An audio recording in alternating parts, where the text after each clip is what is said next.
은혜 받으실 하나님의 말씀은 요한복음 4장 19절부터 30절에 기록된 말씀입니다. 요한복음 4장 19절부터 30절에 기록된 말씀 한 목소리로 봉독하시겠습니다. 19절입니다. 여자가 이르되 주여 내가 보니 선지자로소이다. 우리 조상들은 이 산에서 예배하였는데 당신들의 말은 예배할 곳이 예루살렘에 있다 하더이다. 예수께서 이르시되 여자여 내 말을 믿으라. 이 산에서도 말고 예루살렘에서도 말고 너희가 아버지께 예배할 때가 이르리라. 너희는 알지 못하는 것을 예배하고 우리는 아는 것을 예배하노니 이는 구원이 유대인에게서 남이라. 아버지께 참되게 예배하는 자들은 영과 진리로 예배할 때가 오나니 곧 이때라. 아버지께서는 자기에게 이렇게 예배하는 자들을 찾으시느니라. 하나님은 영이시니 예배하는 자가 영과 진리로 예배할지니라. 여자가 이르되 메시아 곧 그리스도라 하는 이가 오실 줄을 내가 아노니 그가 오시면 모든 것을 우리에게 알려주시리이다. 예수께서 이르시되 내게 말하는 내가 그라 하시니라. 이때에 제자들이 돌아와서 예수께서 여자와 말씀하시는 것을 이상히 여겼으나 무엇을 구하시나이까? 어찌하여 그와 말씀하시나이까? 묻는 자가 없더라. 여자가 물동이를 버려두고 동네로 들어가서 사람들에게 이르되 내가 행한 모든 일을 내게 말한 사람을 와서 보라. 이는 그리스도가 아니냐 하니 그들이 동네에서 나와 예수께로 오더라. 아멘. 요한복음 2장 1절로 11절 가나의 혼인잔치에서 물로 포도주를 만드신 첫 번째 표적을 행하신 후에 예수님은 유월절을 지키기 위해서 예루살렘 성전에 올라가셨습니다. 그때 예수님은 성전을 내 아버지의 집이라고 말씀하셨습니다. 또 만민이 기도하는 집인 성전을 장사하는 집으로 만들지 말라고 하시면서 재물을 파는 사람과 환전하는 사람을 성전에서 내쫓으셨습니다. 예루살렘에 계시는 동안 표적을 본 사람들이 예수님을 믿었지만 예수님은 사람의 속에 있는 것을 아셨기 때문에 자신의 몸을 그들에게 의탁하지 않으셨습니다. 이후에 바리새인으로 유대인의 지도자인 니고데모가 사람들의 낯을 피해 한밤중에 예수님을 찾아옵니다. 예수님은 니고데모에게 거듭남과 하나님 나라, 성령으로 난 사람과 하나님의 아들 독생자에 대해 깊이 있는 말씀을 들려주셨습니다. 이를 믿지 않는 자는 이미 심판을 받았다고 말씀하시면서 빛이 세상에 왔지만 사람들이 자기 행위가 악하기 때문에 빛보다 어둠을 더 사랑하고 자기의 악행이 드러날까 두려워서 빛을 미워하고 빛으로 오지 않는다고 말씀하셨습니다. 그러면서 니고데모에게 진리를 따르는 자가 되어서 빛으로 나오라 이끌어 주셨습니다. 요한복음 3장 19절로 21절 말씀 같이 읽습니다. 그 정죄는 이것이니 곧 빛이 세상에 왔으되 사람들이 자기 행위가 악함으로 빛보다 어둠을 더 사랑한 것이니라. 악을 행하는 자마다 빛을 미워하여 빛으로 오지 아니하나니 이는 그 행위가 드러날까 하며 진리를 따르는 자는 빛으로 오나니 이는 그 행위가 하나님 안에서 행한 것임을 나타내려 함이라 하시니라. 니고데모는 나중에 예수님을 잡으려는 바리새인들에 대해서 항변하기도 하고 예수님이 돌아가신 후에는 아리마대 요셉과 함께 예수님을 장사 지내는데 이때 그는 몰약과 침향 섞은 것을 100근쯤 가져와서 예수님의 시체에 넣었다고 했습니다. 당시 분위기를 감안할 때 그저 부자여서 돈이 많아서 할 수 있는 일이 아니라 용기 없이는 할 수 없는 일을 그가 한 것입니다. 예수님과 제자들이 유대를 떠나 다시 갈릴리로 돌아가게 되었을 때 오늘 4장 4절을 보니까 사마리아를 통과하게 되었습니다. 주 1세기는 유대인과 사마리아인의 관계라는 측면에서 볼 때 가장 첨예한 대립관계를 보이던 시기였습니다. 보여드리는 지금 유모세 선교사의 열린다 뷰 1권을 보면 이 유대인과 사마리아 사람들의 갈등 관계를 역사적으로 성경적으로 아주 잘 한 장을 할애해서 써놓았습니다. 사마리아 사람 중에는 간혹 유대인들이 자신들의 마을에 남기고 간 발자국을 따라가면서 그 발자국 위에 덤불을 놓고 불을 지르는 사람이 있을 정도였다고 합니다. 유대인들도 사마리아인에 대한 적개심을 하루 3번 드리는, 그러니까 18개 기도문 가운데 12번째인데 사마리아인들이 이방인들과 함께 한순간에 멸망당하게 하시고 저들의 이름을 생명책에서 제해 주십시오. 유대인들이라고 했습니다. 기독교인들이 이렇게 기도하면 안 되겠죠. 이런 기도문을 통해서 이 사람들 정말 너무너무 미워하는구나 알 수가 있습니다. 대다수의 갈릴리 출신 유대인들은 지름길인 사마리아 지역을 통과하지 않고 요단 동편, 지금 이제 빨간 그 줄로 되어 있는 그렇게 우회해서 여리고를 거쳐서 예루살렘으로 올라가곤 했습니다. 사마리아 사람들에 대한 유대인들의 적개심은 예수님의 제자들에게도 예외가 아니었습니다. 예수님이 갈릴리 사역을 마치고 예루살렘으로 오기 위해서 다시 사마리아 지역을 통과하실 때에도 이들은 극도의 적대감을 보여주었습니다. 이들은 예수님의 최종 목적지가 예루살렘 성전인 것을 알고 당시 문화에서는 좀 기본적 의무, 기본적 예의로 여겼던 손대접, 출신을 묻지 않고 무조건 이제 그저 사흘 동안은 먹여주기도 하고 재워주기도 한다는 그런 손접대를 베풀지 않았습니다. 누가복음 9장 51절로 53절 같이 읽습니다.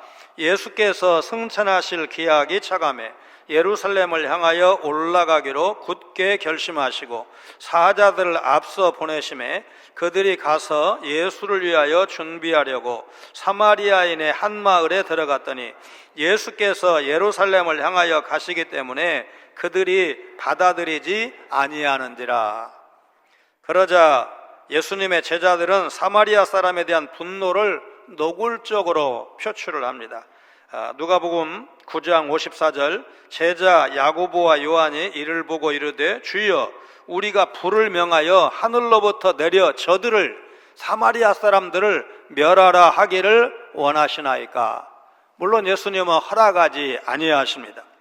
1세기 당시에 유대인들에게 사마리탄 곧 사마리아 사람이라는 호칭은 최고의 욕설로 통했습니다. 일본과 중국 사람, 특별히 만주 쪽에 사는 사람을 부르는 호칭을 기억을 한다면 이해가 될 것입니다. 기가 막힌 건 요한복음 8장 48절에 유대 종교 지도자들이 예수님을 사마리아 사람 이렇게 불렀는데 예수님을 향한 최고의 적대감을 욕으로 표현한 것입니다. 유대인들이 대답하여 이르되 우리가 너를 사마리아 사람이라 또는 귀신이 들렸다 하는 말이 옳지 아니하냐.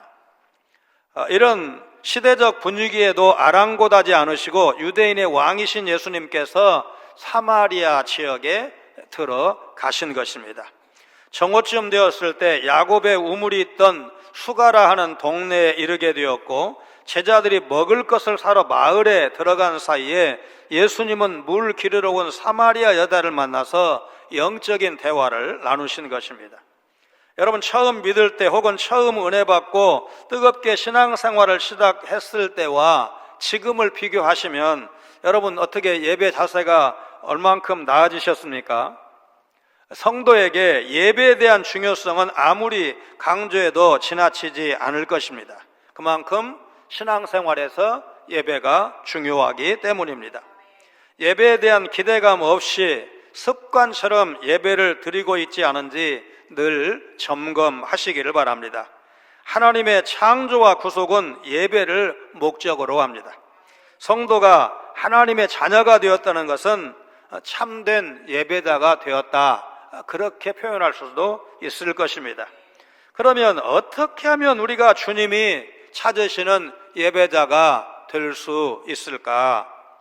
자신의 영적 파산 상태가 드러난 사마리아 여인은 하나님과의 관계 회복에 관한 관심으로 예배에 대해서 예수님께 질문했습니다.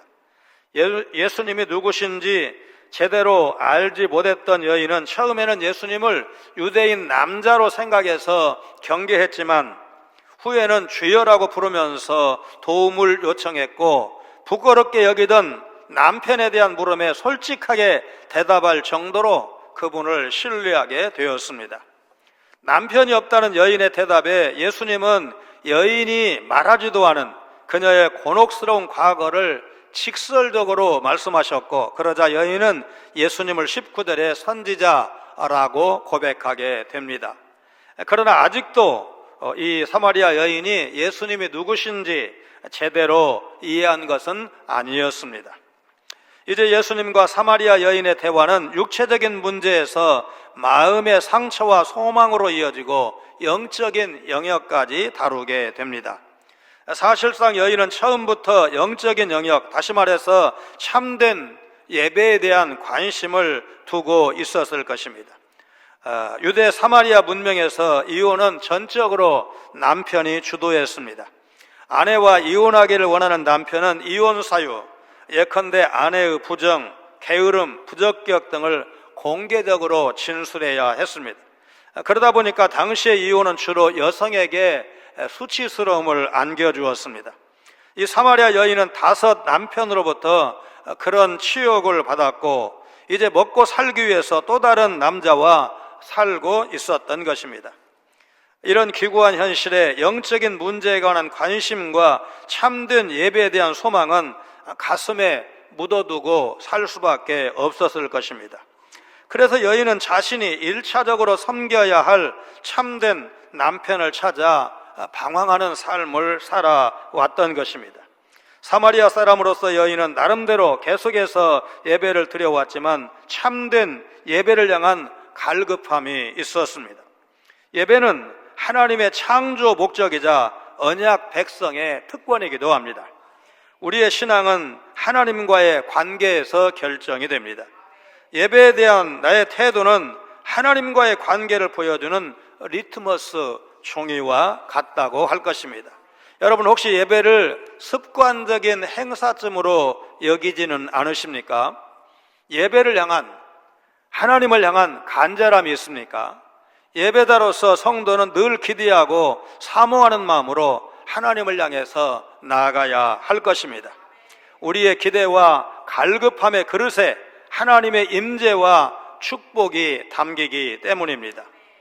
이처럼 삶의 본질을 잊고 살아가던 사마리아 여자에게 예수님은 참된 예배, 곧 영과 진리로 예배해야 할 때에 대해서 친히 가르쳐 주십니다. 예수님은 사마리아 여인에게 무엇이 바른 예배인지, 하나님이 원하시는 예배는 여인이 집착했던 장소가 아니라 예배의 내용과 관련이 있음을 알려주십니다. 예배는 성부 하나님께 드리는 것이고, 예배 장소가 아니라 예배할 때를 알아야 하고, 아버지께 참되게 예배하는 자들은 영과 진리로 예배하는 자들이라는 것, 성부 하나님께서는 자기에게 예배하는 자들을 찾으신다는 것을 예수님은 이 사마리아 여인에게 가르쳐 주십니다. 우리는 예배의 대상인 하나님께만 초점을 맞추고 하나님이 원하시는 방식인 영과 진리로 예배를 드려야 합니다. 이 말은 곧 예수 그리스도를 통해서 성령의 도우심으로 드리는 예배가 참 예배라는 뜻입니다. 내가 무엇이다, 헬라어로 에고 에임이라는 표현은 요한복음에서 예수님이 당신의 본성을 드러내실 때마다 반복적으로 사용을 했습니다. 주님은 당신을 계시하시면서 생수의 근원이시고 구원자이신 당신을 영접하고 하나님께 영과 진리로 예배하는 그분의 자녀로 이 여인을 초대하시는 것입니다. 그리스도는 인간을 하나님께로 나아가게 하는 진정한 중보자이시고 그분 자신이 예배의 대상이십니다. 매번 드리는 우리의 예배 자체가 복음의 재현이자 실행인 것을 우리가 기억하고 예배에 참여해야 됩니다. 우리가 드리는 모든 예배는 결코 사소한 일이 아닙니다. 자기 생각과 자기 방식대로 드리는 예배는 참된 예배가 아닙니다. 참된 예배는 인격자이신 하나님과의 만남이다. 여러분 믿으시기를 바랍니다. 하나님은 영이시다라는 말은 신약성경에서 하나님은 빛이시라, 하나님은 사랑이심이라, 하나님은 소멸하는 불이심이니라는 구절과 함께 하나님을 묘사하는 네 가지 은유적 표현 중에 하나입니다. 하나님이 영이라는 사실은 육신을 지닌 사람과 달리 영이신 하나님은 어떤 장소에 제한되거나 어떤 특정 나라, 특정 민족에 얽매이는 분이 아니시다라는 뜻입니다. 온 우주 만물이 모두 하나님의 것이고 온 우주 어디에서든지 하나님이 계십니다.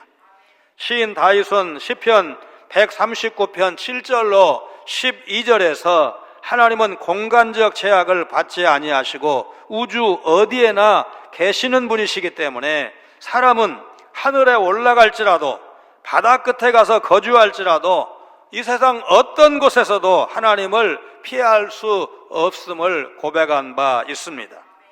우리는 이 땅에서 드리는 예배를 통해 삼위일체 하나님의 장엄한 구속의 은혜를 기억하고 그 크신 은혜를 기념하며 그 구속의 완성을 기대하면서 오늘 또 예배를 드려야 맞는 것입니다. 사도 바울은 에베소 1장 3절로 14절 말씀에서 믿는 자들의 모든 영적인 축복에 대해서 삼위일체 하나님께 찬양을 드리고 있습니다. 사도 바울의 찬양은 에베소 1장 3절로 6절에서 성부의 여정, 1장 7절로 12절에서 성자의 구속, 그리고 성령의 보증 순서로 되어 있습니다. 요한계시록 14장 1절로 5절 말씀 우리 같이 읽습니다. 또 내가 보니 보라 어린 양이 시온산에 섰고 그와 함께 14만 4천이 서 있는데 그들의 이마에는 어린 양의 이름과 그 아버지의 이름을 쓴 것이 있더라. 내가 하늘에서 나는 소리를 들으니 많은 물소리와도 같고 큰 우레소리와도 같은데 내가 들은 소리는 검은 고 타는 자들이 그 검은 고를 타는 것 같더라. 그들이 보좌 앞과 내 생물과 장로들 앞에서 새 노래를 부르니 땅에서 속량함을 받은 14만 4천 밖에는 능히 이 노래를 배울 자가 없더라. 이 사람들은 여자와 더불어 더럽히지 아니하고 순결한 자라. 어린 양이 어디로 인도하든지 따라가는 자며 사람 가운데서 속량함을 받아 처음 익은 열매로 하나님과 어린 양에게 속한 자들이니 그 입에 거짓말이 없고 흠이 없는 자들이더라.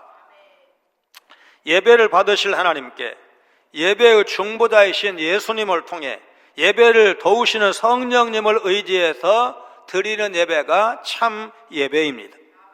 더불어 오늘 우리의 예배가 요한계시록이 말씀하는 천상의 예배로 이어지는다는 사실을 깨닫고 하나님이 원하시는 예배를 드리는 일에 여러분 힘쓰시기를 바랍니다. 예수님을 만난 사마리아 여인에게 큰 변화가 일어납니다. 참된 예배에 대해서 깨닫게 된 이 여인은 비로소 예수님이 그토록 소망하던 메시아 곧 그리스도라는 사실을 깨닫게 됩니다. 그녀는 메시아만이 참된 예배에 대해서 말씀해 주실 것을 알고 있었습니다. 참된 예배는 영과 진리로 예배하는 것임을 알게 된 이 여인은 즉시 참된 예배를 실천합니다. 그녀는 그리스도이신 예수님을 전파하는 것이 진정한 예배라고 여겼고, 그래서 육체적인 목마름을 해결하기 위한 도구, 자신에게 가장 중요한 물동이까지 버려두고 동네로 달려간 것입니다. 사람들과 만나는 것을 꺼리며 살아왔던 여인이 이제는 사람들을 찾아가 자신이 만난 그리스도를 전합니다. 예수님을 만나서 진리를 깨달았고 예수님을 그리스도라 전파하기 위해서 동네로 들어간 이 사마리아 여인과 달리 예수님께 돌아온 제자들은 먹을 것은 구해왔지만 정작 예수님의 말씀은 이해하지 못했습니다. 누가복음 17장 15절 16절에 예수님께서 나병 환자 10명을 고쳐주신 일이 있는데 예수님께 와서 감사한 사람은 오직 사마리아 출신 환자 한 사람뿐이었습니다. 누가복음 19장 1절로 10절에 여리고의 세리장이 예수님을 만나 변화된 이야기가 나옵니다. 그 중에 8절 말씀을 보니까 삭개오가 서서 주께 여짜오되 주여 보시옵소서 내 소유의 절반을 가난한 자들에게 주겠사오며 만일 누구의 것을 속여 빼앗은 일이 있으면 네 갑절이나 갚겠나이다. 이렇게 스스로 예수님께 말씀을 드렸듯이 예수 그리스도를 만난 성도에게는 반드시 삶의 변화가 나타나도록 되어 있는 것입니다. 이제는 자신을 섬기는 자가 아니라 예수님을 섬기는 자로 살아갑니다. 예수님의 관심사가 자신의 관심사가 됩니다. 우리는 공적인 예배에서 예수님을 섬길 뿐만 아니라 삶의 예배에서도 삶의 현장에서도 예수님을 섬기고 예수님을 전해야 합니다. 우리의 입술로는 사마리아 여인처럼 예수님을 전하고 우리의 행동은 예수님의 삶을 담고 예수님의 삶을 본받아야 합니다. 우리의 예배는 입술의 고백을 넘어서 삶으로 완성되는 것이다. 완성되어야 한다. 여러분 믿으시기를 바랍니다. 예배의 대상은 영이신 하나님 아버지입니다. 예배의 중심은 장소가 아니라 영과 진리로 예배할 때이고 그때는 바로 지금입니다. 바쁜 일 마치면 급한 일 해결하면 그때 와서 예배 드리겠다고 교회에 열심히 출석하겠다고 말한 분 중에 그 약속 지키신 분 전혀 없는 건 아니지만 많지는 않습니다. 하나님은 참되게 예배하는 사람을 찾으십니다. 사마리아 여인은 참된 예배를 가르쳐 주신 예수님이 그리스도, 구주라고 전파했습니다. 이 여인처럼 예배에 대해서 진지한 관심을 두고 있는지 여러분 늘 점검하시기 바랍니다. 예배를 어떻게 이해하고 있는가는 우리의 신앙생활 성공 여부를 결정짓는 중요한 출발이 될 것입니다.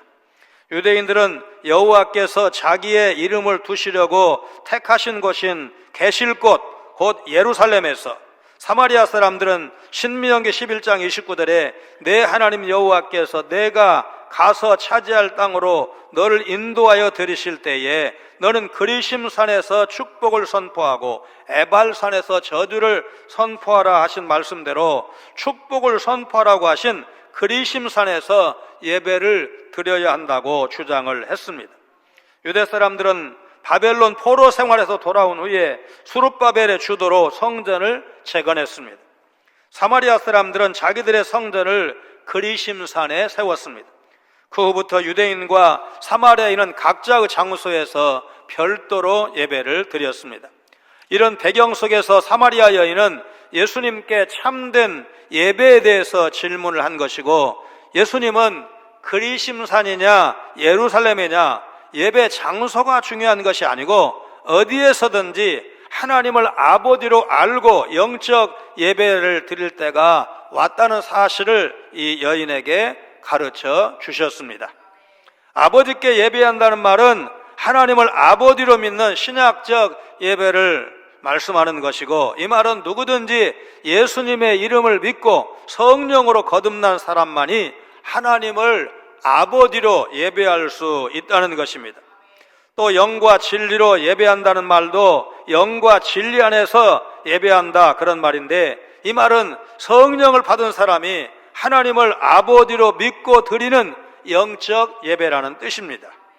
사마리아 여인이 예수님이 그리스도이심을 깨달았을 때 보인 행동은 오늘 우리 성도가 가야 할 길을 제시해 주는 의미가 있다고 봅니다.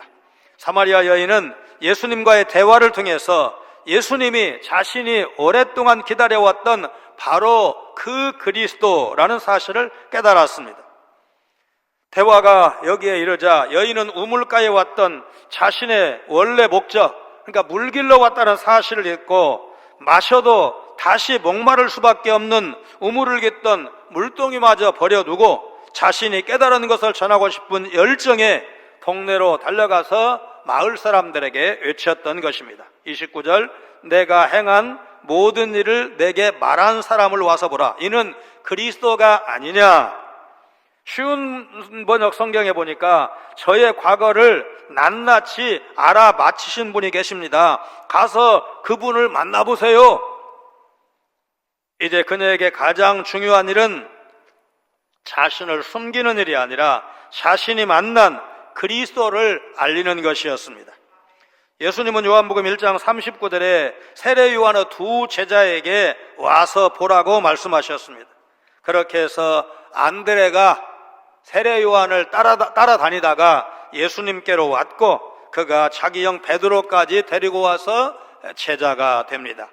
1장 46절에 나다나엘이 나사렛에서 무슨 선한 것이 날 수 있느냐 회의적으로 말하자 빌립은 와서 보라, 와서 보라 그렇게 말합니다.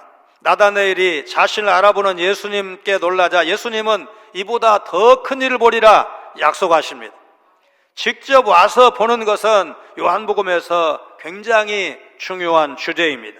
가장 중요한 것은 1장 14절에 말씀이 육신이 되므로 우리가 그분의 영광을 보게 된 것입니다.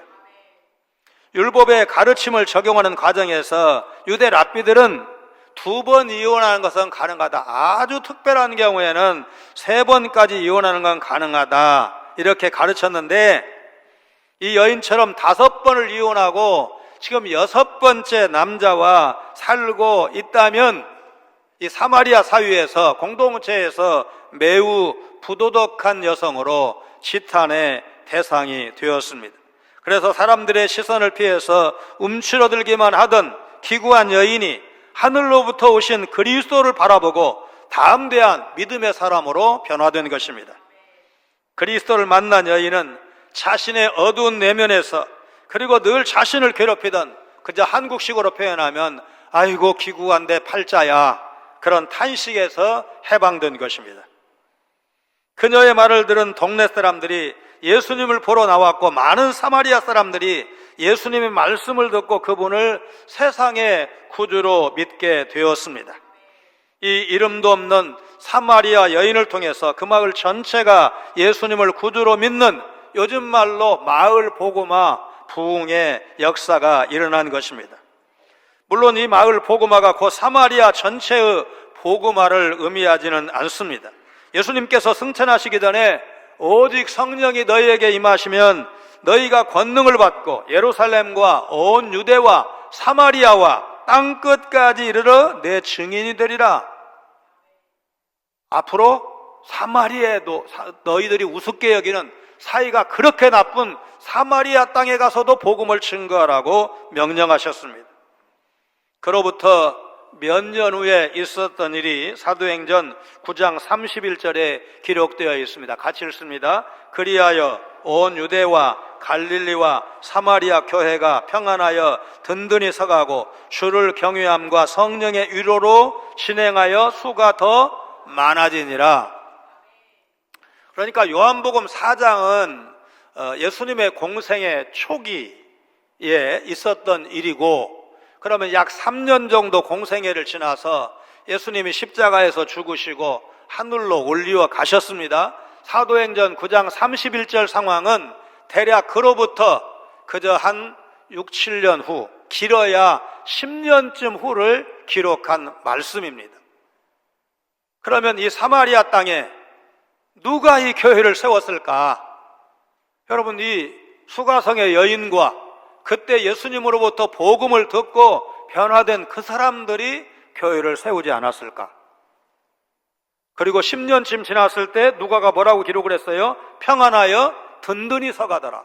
이런 교회가 사마리아에도 선 것입니다.